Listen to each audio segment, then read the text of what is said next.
नमस्कार, मैं हूं अजय प्रकाश और आप देख रहे हैं जनज्वार। हम तमाम कार्यक्रम अलग अलग मसलों पर करते रहते हैं। हम ख्याल रखते हैं कि जनता के सवाल उसी की जुबान में उसी तरह से। आज हम बातचीत करेंगे चौरी चौरा विद्रोह पर। उसके एक्सपर्ट और जाने माने लेखक सुभाष चंद्र कुशवाहा हमारे साथ।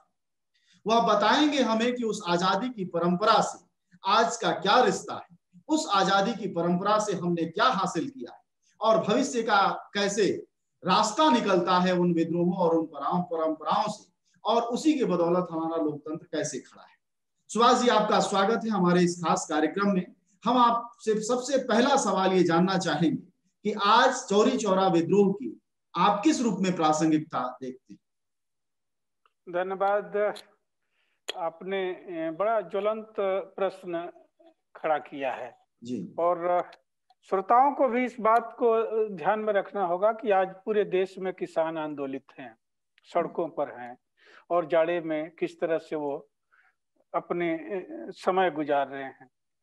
दरअसल किसान मुद्दे पर हमने कभी भी गंभीरता से, न तो आजादी के बाद और न उसके पहले, कभी किसान मुद्दों पर हमने गंभीरता से सोचा ही नहीं। किसानों के दुख क्या है, तकलीफ क्या है, किसानों की समस्या क्या है।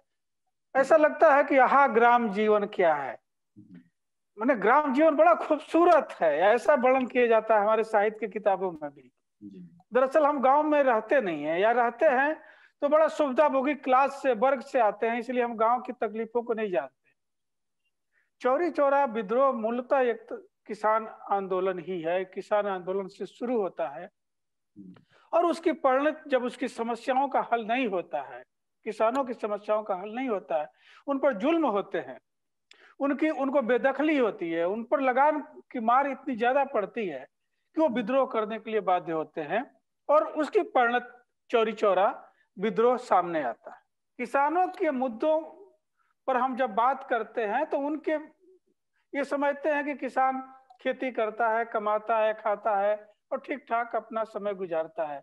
कुछ लोग ये भी कहते हैं कि इतना आराम से रहते हैं, किसानों पर इनकम टैक्स भी नहीं लगता है। दरअसल किसानों की अगर आपने भौतिक दशा देखी हो तो किसानों के पास आज इतना भी नहीं बचता है खेती करने के बाद कि उसके बल पर अपने बच्चे को पढ़ा सके, इलाज करा सके। वो केवल जीने के लिए खेती करता है कि उससे पेट केवल वो भर ले, इतनी उसको निकल पाता है आज भी। और तब भी जब चौरी चौरा विद्रोह हुआ था तब भी यही दशा थी। यानी कि 100 साल होने जा रहे हैं, चौरी चौरा विद्रोह के 100 साल होने जा रहे हैं। इसी 4 फरवरी 1922 की घटना है। 4 फरवरी 1921 को शुरू हो जाएगा शताब्दी वर्ष और किसानों की दशा में कोई फर्क नहीं आया। सुभाष जी, हम थोड़ा इतिहास में लौटेंगे और ये जानना चाहेंगे आपसे कि असल में मुद्दा क्या था उन किसानों के विद्रोह का, जिन सवालों को लेकर थाना फूंका। देखिए, ऐसा है कि चौरी चौरा के इर्द गिर्द आप अगर गौर से देखें तो बहुत सारे छोटे छोटे जमींदार थे। डुमरी खास, जैसा कि नाम है कि वो खास था, यानी बड़े जमींदार का गांव था और वो सरदार जमींदार का गांव था। पूर्वांचल में एक ही गांव था, एक ही जमींदारी थी जो सरदार के पास थी, मजीठिया परिवार की, आप जानते हैं, डुमरी खास में। और ये रंजीत सिंह के रिश्तेदार थे। 1857 के विद्रोह में अंग्रेजों का साथ देने के कारण बंधु सिंह की जागीर छीनकर सरदार जी को जागीर दे दी गई थी। इस तरह डुमरी खास के जागीरदार थे। तो जो चौरा बाजार है वे उन्हीं के अंतर्गत आता था और चौरा बाजार का जो प्रबंध है उनके मैनेजर सरदार हरचरण सिंह देखते थे। उसी के बगल में, चौरा बाजार के बगल में मुंडेरा बाजार है। ये बिशुनपुर के जमींदार थे, बाबू संत बाग सिंह के अंतर्गत आता ये बाजार था, मुंडेरा बाजार। यानी मुंडेरा बाजार का स्वामित्व बाबू संत बाग सिंह के पास था और वहीं पर बगल में चौरा बाजार का स्वामित्व सरदार जागीरदार के पास था। इन दोनों बाजार कौन करेगा, क्या बेचेगा, वो लोग तय करते थे, उससे अपना पैसा वसूलते थे। ज्यादातर हमारे जो किसान थे उसके आसपास वो भूमिहीन थे, और तत्कालीन समय में भूमिहीन मैं इसलिए कह रहा हूं कि किसानों के जमीन पर स्वामित्व नहीं था। 7 साल के पट्टे पर जमीनें उनको मिलती थी, लगान की दर जो है तय होती थी और 7 साल के बाद पुनः उसकी लगान में वृद्धि की जाती थी। देखने में ये बड़ा एक सिस्टमेटिक दिखाई दे रहा है, लेकिन ऐसा होता नहीं था, क्योंकि लगान के अलावा नजराना था, शुक्राना था, हथियावन था, लठियावन था, घोड़ावन था। 147 प्रकार के उपकर थे। कर तो थे ही, उपकर थे, और इनकी कोई लिखा पढ़ी नहीं थी, कोई इनकी रसीद नहीं दी जाती थी। मान लीजिए कि हमने जमीन ले लिया जमींदार से कि हम इस पर खेती करेंगे और लगान देंगे, 7 साल का पट्टा हो गया, लेकिन बीच में अगर उनको नजराना नहीं दिया गया तो वो जमीन आपसे बेदखल कर देंगे और दूसरे को दे देंगे। कि अगर मान लीजिए कि मैंने, मिस्टर ए ने जमीन ले ली जमींदार से 7 साल के लिए, टैक्स दे दिया, बीच में 2 साल के बाद नजराना भी दे दिया, चलिए भी मान ले नजराना एक तरह से घूस था, वो भी दे दिया, और खुदा न खास्ता उसकी मान लीजिए किन्हीं कारणों से दुर्भाग्य से उसकी मृत्यु हो गई 2 साल बाद, वो जमीन उसके बच्चे को नहीं देते थे जमींदार। कहते थे कि तुम तब करोगे खेती का, मुर्दा फरोशी टैक्स दो, यानी मर गए उसका भी टैक्स दो, तब बाकी जो है 5 साल जो बचा है वो खेती करोगे। यानी लगान लिया, नजराना लिया, और उसके बाद से फिर मुर्दा फरोशी टैक्स लिया, तब जाकर खेती करने दिया। ये भयंकर किस्म की अमानवीयता थी। ये लेकिन कोर्स में जब हम लोग पढ़ते हैं, इतिहास के कोर्स में जब जिक्र आता है, तो यह जिक्र मतलब आप जितना विस्तार से बता रहे हैं उसका मामूली हिस्सा भी हम लोग नहीं पढ़ते, सिवाय कि वह किसानों का एक विद्रोह था और थाना जला दिया गया था और उसके खिलाफ हमारे नेता थे जो कांग्रेस से जुड़े हुए थे, ऐसी इतनी जानकारी दी जाती। मैं आपको बता दूं, आपने इस सवाल को छेड़ा है तो मैं थोड़ा सा और बता दूं कि देखिए, अभी कुछ दिन पहले कि जमींदार साहब का हमारे पास फोन आया। जमींदार साहब के लड़के बहुत नाराज थे, उन्होंने कहा कि ये किताब आपने क्या लिख दिया है। हमने कहा इससे आपको क्या कष्ट हुआ? तो आपने उसमें लिख दिया है कि ये जो पूरा आंदोलन है ये निम्न जात के लोगों ने आंदोलन को चलाया। यानी कि इसमें आपने लिख दिया है कि चमार जात के लोग थे, मुसलमान थे, अहिर जात के लोग थे, कलवार थे, केवट थे, कोयरी थे, इन जातियों ने इस आंदोलन को किया। जबकि उस वहां पत्थर लगा दिया गया है कि वो बरमपुर दुबे के गांव से लोग गए थे और थाने पर आंदोलन किए।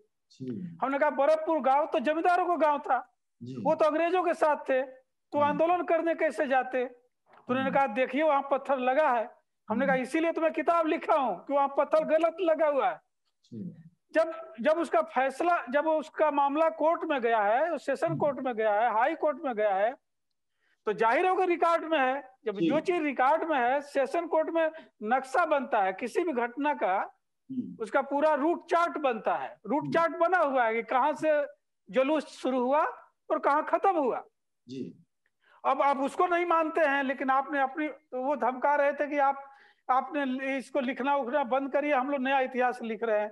हमने कहा आप बेशक लिखिए, हम रोकने तो जा नहीं रहे, आप जो चाहे वो कीजिए, हमने जो लिखना था वो लिख दिया है। क्या कृषि आमतौर पर किसी को नहीं थी या सिर्फ राजपूतों की थी, सभी जातियों को नहीं थी? क्या था क्या पूर्वांचल में? देखिए, पूरी जमीन का स्वामित्व जो है जमींदारों का था। जमीन का मालिक जमींदार ही होता था, बाकी लोग जो है किराएदार थे, बाकी किसान किराएदार थे। आपको किराए पर जमीन दी जाती थी, आप खेती करते थे। उसमें कानून बहुत बने। एक कानून यह बना था कि अगर 12 साल लगातार किसी ने खेती कर लिया तो उसको स्वामित्व उसको दे दिया जाएगा, लेकिन व्यवहार में 12 साल उसको करने ही नहीं दिया जाता था। बीच में बेदखल करके वो समय टेनोर उसको हटा दिया जाता था। तो जमीन भले ही खेती करता था किसान ही, उसी से कराया जाता था, जमींदार भी अपने खेत में उसी से खेती कराते थे, लेकिन जमीन का स्वामित्व उसके पास नहीं था। वो जब चाहिए उसको बेदखल किया जा सकता था। तो ये बताइए कि हमारी जो इतिहास की किताबें उत्तर प्रदेश सरकार की या विश्वविद्यालयों की या राष्ट्रीय स्तर पर जो पढ़ाई जाती है, उनमें क्या यह जिक्र किया जाता है कि चौरी चौरा विद्रोह में मुख्य भूमिका दलितों, पिछड़ी जातियों और मुस्लिमों की थी? बिल्कुल नहीं, आज तक कभी जिक्र ही नहीं हुआ। देखिए, ये सीधी सी बात है कि आप हिरनों का इतिहास बहेलिए नहीं लिख सकते हैं। ठीक बात। इतिहास कौन किसने लिखा है, इतिहास का निर्माण किया किसने है? इस समय सत्ता में कौन लोग हैं? वो सारे सामंत लोग हैं जी, पढ़े लिखे वही थे जी। ये तो बाद के दौर में जब दूसरे लोगों ने, जैसे हम जैसे लोगों ने पढ़ना शुरू किया इस चीज को, तो लगा कि इस बात की खोज किया जाए कि कौन लोग थे। जब पूरा रिकॉर्ड मौजूद है कि वो निम्न जात के लोगों का आंदोलन है, वो विद्रोह था। यहां तक कि 225 लोगों पर जिन पर मुकदमा चला है सेशन कोर्ट में, हर व्यक्ति की जात क्या है, उम्र क्या है और पता क्या है, वो दर्ज है, रिकॉर्ड है, उसकी गवाहियां हुई हैं। वो लोग जेल में थे, उसमें से कुछ मरे हैं, कुछ को अंत में जाते जाते फांसी की सजा हुई है। तो जब लिखित रिकॉर्ड है तो उसका विश्लेषण करने में बुराई क्या है? उनमें किन जातियों के लोग रहे? सबसे ज्यादा उसमें चमार जात के लोग थे, उसके बाद से अहिर जात के लोग थे, मुसलमान जात के लोग थे। तीनों लोग की जो संख्या है लगभग 70% थी, चमार, मुसलमान और अहिर।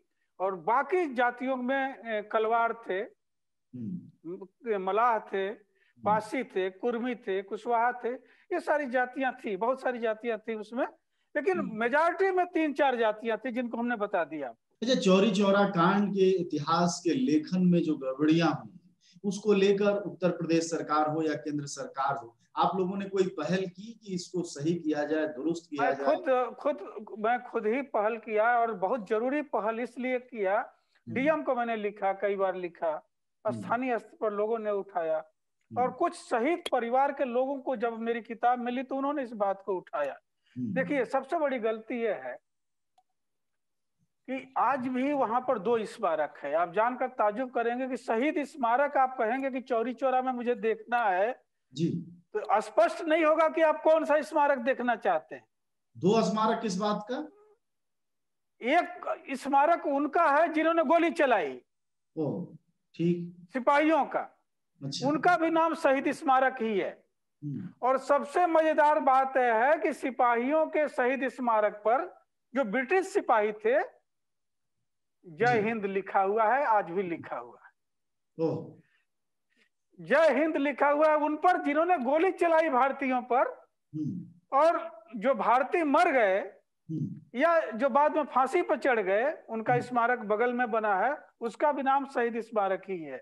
ये तो अपने बाबा मुख्यमंत्री योगी आदित्यनाथ काफी देश प्रेमी आदमी हैं, इनके पास नगद एक सेना है, हिंदू युवा वाहिनी। कभी इसको जोश नहीं आया कि उखाड़ के फेंक दे अंग्रेजों के लगे हुए इस जय हिंद को? अभी आगे मैं बता रहा हूँ, उखाड़ के फेंकने की बात तो छोड़ दीजिए, मैं आगे बता रहा हूँ कि और गड़बड़ियां इसमें क्या हुई हैं और कौन किया है। एक वहां पर पत्थर लगा हुआ है, जो किसानों का स्मारक बना हुआ है, उस पर एक पत्थर लगा हुआ है ग्रेनाइट पर, जिस पर इतिहास लिखा हुआ है चौरी चौरा का। उसमें लिखा क्या है? उसमें यह लिखा है कि महात्मा गांधी जी 1920 में गोरखपुर आए और बाले के मैदान में भाषण किए। उसके बाद से ही पूर्वांचल में किसानों की गतिविधियां तेज हुई। ये तिथि गलत है, आपको मैं बता रहा हूं। ये बड़ा दुख की बात है, और अगर जो हमारे श्रोता सुन रहे हैं ये सवाल खड़ा करें पूरे प्रशासन से कि क्या इतनी भी समझ नहीं है। 8 अगस्त 1921 को महात्मा गांधी जी गोरखपुर आए थे, 1 साल बाद, और उस दिन का अखबार मौजूद है। स्वदेश अखबार गोरखपुर से निकलता था, संपादक दशरथ द्विवेदी जी थे, अखबार आज भी मौजूद है। मैंने डीएम को भेजा था उसकी फोटोकॉपी। गांधी जी के पूरे भाषण को वो छापा गया था अखबार में। ये प्रूफ प्रमाण होने के बावजूद भी ये गलत लिखा हुआ है। इसके आगे क्या लिखा है वो तो और आपको मजेदार बात है, जो अभी आपको मैं जिक्र कर रहा था। आगे लिखा है कि बरमपुर गांव में किसानों की एक सभा हुई और वहां से 500 किसानों का एक जुलूस पंक्तिबद्ध होते हुए थाने पर आया। दरोगा ने उन पर लाठी चार्ज कर दी और उसके बाद गोली चार्ज कर दी, जिसमें कुछ किसान मारे गए, और उसके बाद से किसान गुस्से में आ गए और उन्होंने थाने को फूंक दिया।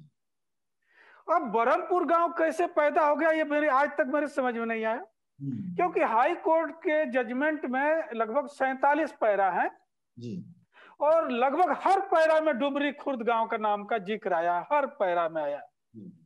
सेशन कोर्ट का जो जजमेंट है उस जजमेंट में के पेज नंबर 15 पर नक्शा लगा हुआ है जुलूस का, और सभा कहाँ हुई थी, कैसे चली, बीच में कहाँ रुकी और कब थाने पर आई, सब कुछ लिखा हुआ है कि वो लगभग 2:30 बजे के आसपास, 2:30 बजे थाने पर पहुंची थी, 4 बजे के आसपास थाना जला दिया गया था। और डुमरी खुर्द गांव में सुबह 7 बजे किसान जमा होना शुरू हुए, 8 बजे तक 500 किसानों की संख्या हो गई थी। नजर अली जो जिसको फांसी हुई उसने भाषण दिया, लाल मोहम्मद ने भाषण दिया, अब्दुल्ला ने भाषण दिया, भगवान अहीर ने भाषण दिया, और 12:30 पर वहां से जुलूस मार्च करता है थाने की ओर। एक एक पल की जानकारी दर्ज है रिकॉर्ड में, और आप उसको हटाकर शहीद स्मारक पर पत्थर लगा दिए हुए हैं। दुबे जी के गांव से चली सिर्फ इसलिए कि दुबे जी सांसद थे। दुबे जी आप याद करिए 1957-58 में वो सांसद थे, वहां के सांसद थे, तो पूरा इतिहास अपने ढंग से लिख दिया गया है, वो आज भी मौजूद है। हाँ, उनके हिस्सा लिख दिया गया, आज भी उसमें कोई परिवर्तन नहीं हुआ। दूसरा आपको बता रहा हूं, वहां पर लिखा हुआ है कि शहीदों की फांसी 2 जुलाई 1923 को हुई। ये तिथि भी गलत है। 2 जुलाई को फांसी हुई है केवल 4 शहीदों की, 19 में से 4 की फांसी हुई है 2 जुलाई की। बाद में कुछ की 3 जुलाई को हुई है, 4 जुलाई को हुई है, 5 को भी हुई है, 6 को भी हुई है, 9 को भी हुई है, और अंतिम फांसी 11 जुलाई को हुई है। अलग अलग जेलों में अलग अलग तिथियों पर फांसी हुई है। इसको बराबर मैं उठाते रहा हूं। डेथ सर्टिफिकेट है जिस पर हाई कोर्ट के जज के हस्ताक्षर हैं, सेशन कोर्ट की उसको कॉपी गई थी गोरखपुर के रिकॉर्ड रूम में, वो कुछ दिन पहले तक वो सारे सर्टिफिकेट थे जी। मेरे पास जिरोक्स कॉपी है, मैंने वो भी भेजा, लेकिन वो भी आज तक दुरुस्त नहीं हो पाया है। दूसरी बात, आप जो हमारे क्रांतिकारियों के वहां स्मारक बना है, किसी की नाक तोड़ दी गई है, किसी की कान तोड़ दी गई है, सब गिरे पड़े हैं। क्यों? क्योंकि स्मारक बना बहुत बाद में बना है। आपको बता दूं, सिपाहियों का स्मारक तो 1924 में ही उसका उद्घाटन हो चुका था जी। 22 की घटना है, 24 में उसका उद्घाटन हो चुका था। इसका तो 96 में हुआ है, 96 में आजादी के इतने वर्षों बाद। और उसमें भी उसके सारे शीशे टूट गए हैं, बंदर अंदर जाते हैं और हमारे शहीदों को गिरा देते हैं। इसीलिए किसी की नाक टूट गई है, किसी की कान टूट गई है। शताब्दी वर्ष में अगर हम लोगों ने अपने शहीदों से, अपने उन किसानों से जो देश के लिए अपने को एक तरीके से फांसी पर चढ़ गए, अगर आज भी हम उनको नमन नहीं कर पाते हैं, उनके प्रति सम्मान नहीं कर पाते हैं, उनके वाजिब हक को नहीं दे पाते हैं, उनके इतिहास को दुरुस्त नहीं कर पाते हैं, तो इससे बड़ी शर्म की बात कुछ नहीं हो सकती है। चाहे हम शताब्दी वर्ष बनाएं, चाहे जितना भी पैसा खर्च कर लें, उसका कोई मतलब नहीं होता है। चलिए, शुक्रिया बातचीत के लिए, और बहुत जरूरी जानकारी आपने दी है। हमारे साथ बातचीत कर रहे थे सुभाष चंद्र कुशवाहा, जिन्होंने चौरी चौरा विद्रोह पर एक आधिकारिक पुस्तक लिखी है, और उसी से संदर्भ वह बता रहे थे, उन संदर्भों का जिक्र कर रहे थे जो अदालतों में लिखित तौर पर मौजूद है। साथ ही उन्होंने बताया कि हमारे अपने शहीद 1996 में पहली बार स्मारक के रूप में स्थापित हुए, लेकिन उनकी क्या स्थिति है वह भी हमने सुना। हमें शर्म आनी चाहिए एक मुल्क के रूप में, एक संप्रभु मुल्क के रूप में, जहां हमारे सीने कभी 56 इंच कभी 192 इंच के हो जाते हैं, लेकिन हालत क्या है कि जिनकी बदौलत हम सांस लेते हैं, आजाद कौम कहलाते हैं, उनकी कद्र हमारे दिलों में कितनी है यह हमें महसूस होनी चाहिए, और हमारे आंखें भी नम होनी चाहिए।